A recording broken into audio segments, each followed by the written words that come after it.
The Noppera-bō. Noppera-bō is a yokai, faceless creature.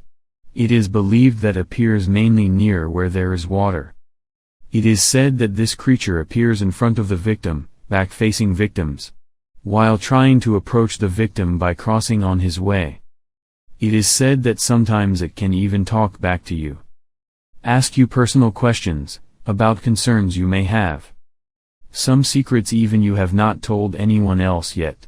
It is said if the victim has the curiosity to approach him, Noppera-bō will remove his face.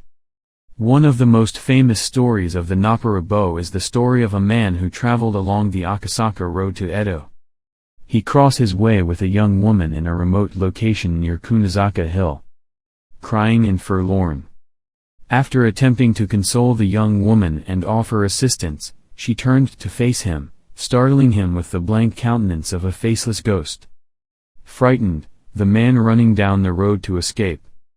He ran for a while until he found a soba vendor, a shop. While stopping to relax, the man told the vendor about the faceless demon, only to recoil in horror as the soba vendor loses his face, becoming a Noppera-bō himself. In Japan, there exists a lot of Noppera-bō sightings well documented between 1996 and 2001.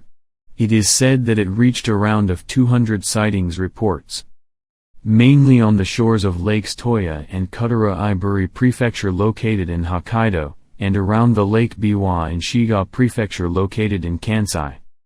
At first it was believed that everything was a series of confusions or illusions, normally created by alcohol, fatigue and other alternative reasons.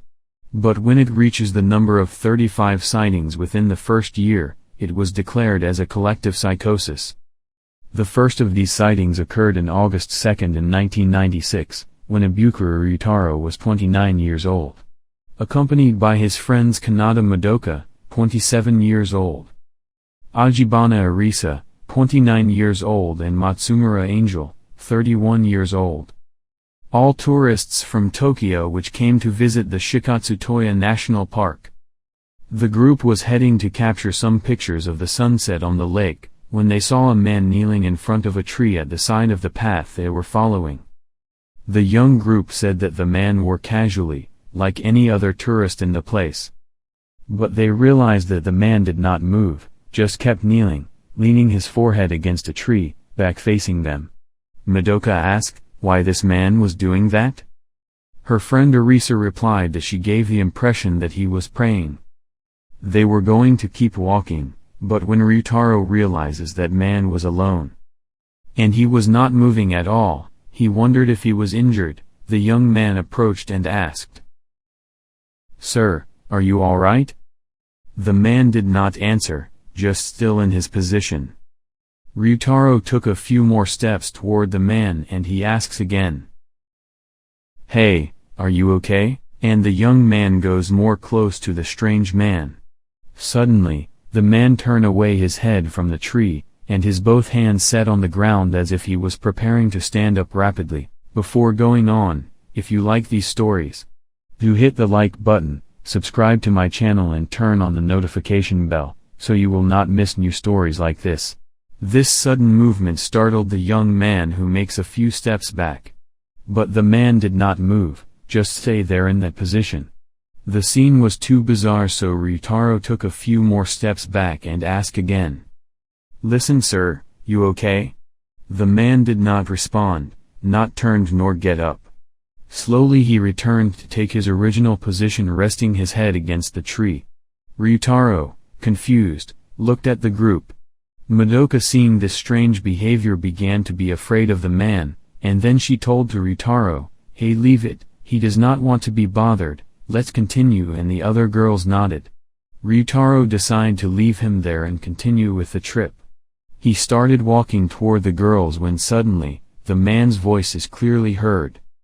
"Ryutaro," clearly said the strange man. All the witnesses said at that point no one had told the name of any member of the group. However, the man called Ryutaro by his name, but this was just the beginning. "Don't go Ryutaro, come." Everyone was surprised for a moment, Ryutaro himself was wondering for a moment if he knew that person or not. "Who are you?" The man did not respond, just kept kneeling in silence, but Madoka do not like this situation and insisted again. "Hey, come on, this is very weird, let's go." Ryutaro cautiously turned to return to his friends when the man replies. "Are you still sad by Shimabukuro Sora? Right? I can tell you how he feels and how you can get back with him." This last comment totally caught the attention of Ryutaro and all the girls. It was true, Ryutaro was depressed for ending his romantic relationship with another man. Even Matsumura Angel testifies that it was impossible to know about Sora, because Ryutaro is very reserved in their relationships, and he had not touched that subject in all the trip. "Who are you? From where do you know me?" asked Ryutaro while cautiously walking towards the strange man. "He thinks a lot about you, I can tell you everything, but it's only for your ears, come closer and listen," said the man, and Madoka interrupted him.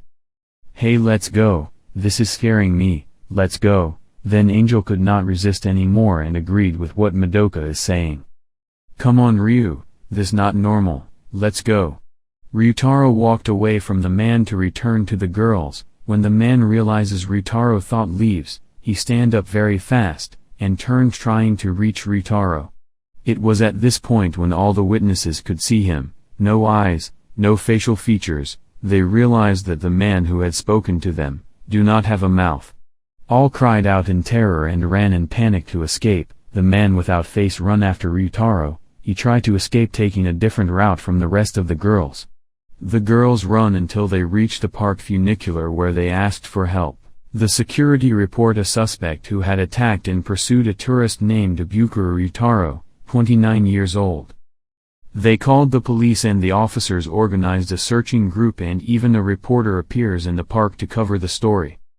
4 hours later, at 9 p.m. it was reported that Ryutaro had arrived safely for himself to the park entrance. He had escaped from the faceless man who disappeared after chasing him for about 1 minute in persecution. Even when he could not see him, Ryutaro felt very afraid to move. Was in the night when the same fear making him get armed with a stick and get his own way through the park looking for the exit. The Ryutaro story appeared in the newspaper the next day saying group of tourists had been attacked by Noppera-bō. It was the first of a long series of sightings involving this creature, until today the authorities, still calling these sightings as confusions. Paranormal. But Ryutaro and his friends know very well what they saw. And with them, more than 200 people said had been seen the Noppera-bō. Hope you like this true horror stories of Japan. Please leave a like on this video and subscribe to my channel. Thank you.